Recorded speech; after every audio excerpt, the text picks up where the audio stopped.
Ghostbusters 2, which obviously, like the first movie, is a part of this double feature. So, okay, Ghostbusters 2 is a 1989 sequel to the Ghostbusters, which is once again produced and directed by Ivan Reitman. And Ghostbusters 2. Okay, this should be a pretty interesting review. Possibly even a more interesting debate. Because Ghostbusters 2, I don't dislike this movie. I don't. In fact, I like this movie. I think it's a good film.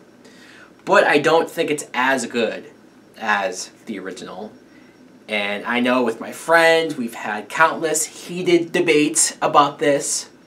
So, let's talk about it for a little bit. The plot is, it's been 5 years since the events of the first movie, just like in real time, which is kind of cool. But the company has shut down, which is weird to think about because at the end of the first movie, the city loved them. They seem to be almost celebrities. So how does that happen? Well, they say that there's been so many lawsuits because of how crazy all of that was, the damages, that they had no choice but to shut down what was going on. So we see that they're kind of a former shell of themselves. Dan Aykroyd and Ernie Hudson are going out performing at like kids' birthday parties, and Bill Murray is a TV talk show host, which is kind of funny. Until Sigourney Weaver, who now has a baby, her baby is being sought after by this demon that lives in a painting, and it wants to possess it. Wow. Now again, I like this movie. I think it's funny. I think it does have those elements that I enjoy from the first film, the dynamic between the characters, and Bill Murray especially, I love. But it's just, I don't know, there's something about this plot that I don't love. I like it fine, but I don't love. I don't know how much I care for the fact that they're no longer together at the beginning.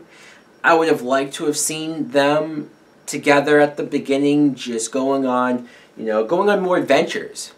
Seeing them go after ghosts, a couple more ghosts, I don't know, that would have been kind of fun and cool, especially because it's the only sequel that we got. And the plot itself, this guy from the painting who wants Sigourney Weaver's baby, it sounds pretty messed up. And sure, at the very end, he's kind of creepy with the growling noises he's making and how he wants to possess this baby.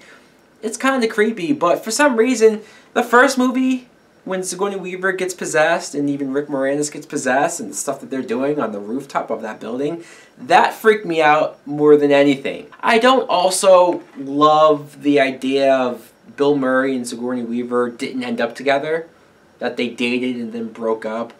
Mostly because you see them almost re-going through the same dynamic that they had in the first movie where Bill Murray is hitting on her, flirting with her, trying to get back with her. She clearly likes him, but for some reason it's like, well, they're not together. Why? She broke up with him because he didn't want to get married at the time, so she went off and got married, had a kid. Now she's not with this guy anymore. It's not like they don't care anymore. They're still as funny. I love Bill Murray in this movie. I love Rick Moranis, him coming back and providing me with a lot of good laughs, especially in the courtroom where he's their attorney. And my God, seeing him, like Bill Murray whispering under his breath, having Rick Moranis just mimic everything that he's saying, clearly, blatantly in front of everyone, that might have had me laugh the most. So again, I don't want to make it sound like I'm bashing this sequel.